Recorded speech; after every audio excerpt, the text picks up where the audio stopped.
Imagina só, um lago inteiro simplesmente desaparece. Uma torre de aço com centenas de metros de altura vira pó em segundos. Uma comunidade inteira é literalmente varrida do mapa.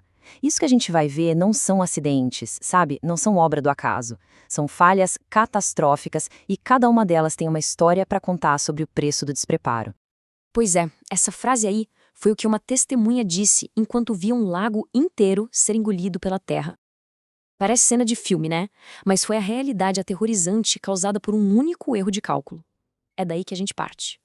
E o ponto principal aqui é que esses eventos trágicos, na verdade, são resultados quase que previsíveis de uma corrente de falhas.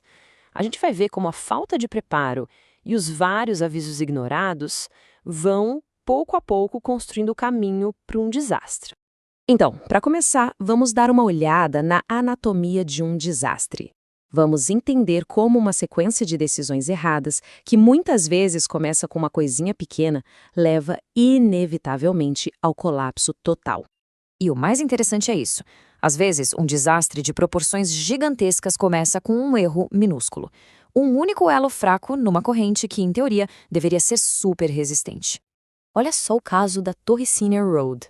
Em 7 de dezembro de 1982, essa estrutura aí, que era uma das mais altas do mundo, simplesmente desabou e levou só 17 segundos. A causa é até difícil de acreditar de tão pequena. A investigação depois mostrou uma falha de processo que é, gritante.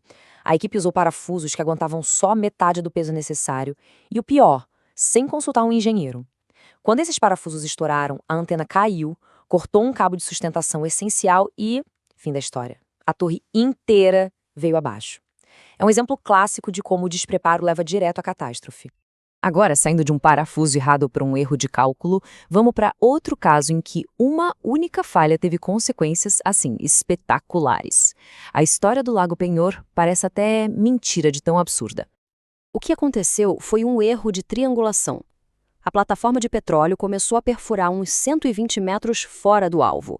Ah, mas 120 metros não é tanto, alguém pode pensar. O problema é que isso colocou a broca exatamente em cima de uma mina de sal ativa que ficava embaixo do lago.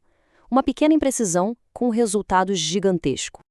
E aí, a coisa desandou de um jeito inacreditável.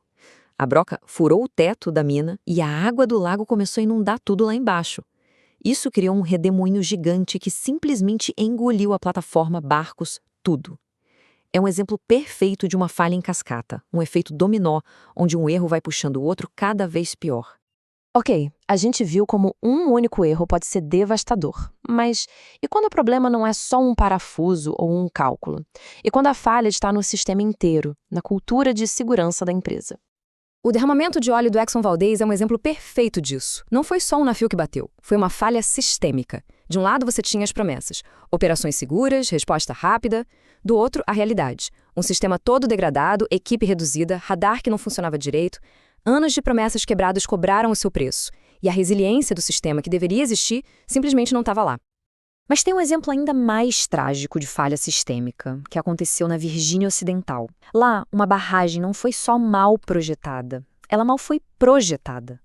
Foi uma estrutura erguida sob uma base de total e completo despreparo. Dá para acreditar.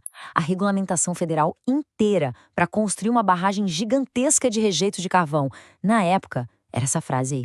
Uma única frase, super vaga, que abriu a porta para um desastre que matou 125 pessoas. Aqui a gente tem literalmente a receita do desastre. A barragem foi feita com o resto de carvão, sem compactar, em cima de uma base instável e, o pior, sem nenhum plano de engenharia decente. Vários avisos de falhas anteriores e alertas de geólogos foram simplesmente ignorados. Não foi um acidente, foi o resultado inevitável de uma cultura de despreparo. Mas no meio de tanta tragédia é que surgem as lições mais poderosas. É a partir da falha, dos escombros, que a gente aprende a construir com mais resiliência de verdade. Olha o que aconteceu durante o terremoto de Loma Prieta em 89. Um viaduto de 2 andares desabou, um andar caindo sobre o outro, como um sanduíche. Isso escancarou uma falha de projeto fatal e mostrou que a estrutura não tinha o menor preparo para as forças da natureza. A diferença é brutal. A estrutura original foi projetada para aguentar uma forcinha mínima do terremoto. O novo viaduto, por outro lado, foi construído para ser 30 vezes mais resistente. Ele incorporou todo o aprendizado doloroso do colapso. Isso sim é resiliência na prática. Isso tudo nos leva a um conceito que hoje é central na engenharia: a ductilidade. A ideia é genial de tão simples. Uma estrutura não precisa ser só forte, ela precisa ser flexível. É melhor ela conseguir se deformar, absorver o impacto, ou seja, dobrar, mas sem quebrar. Então, depois de ver todos esses casos, qual é a grande lição? O que conecta todas essas falhas devastadoras? O ponto em comum em todos esses desastres não é a falta de conhecimento. A engenharia já sabia como fazer melhor. O problema foi a falha em aplicar esse conhecimento.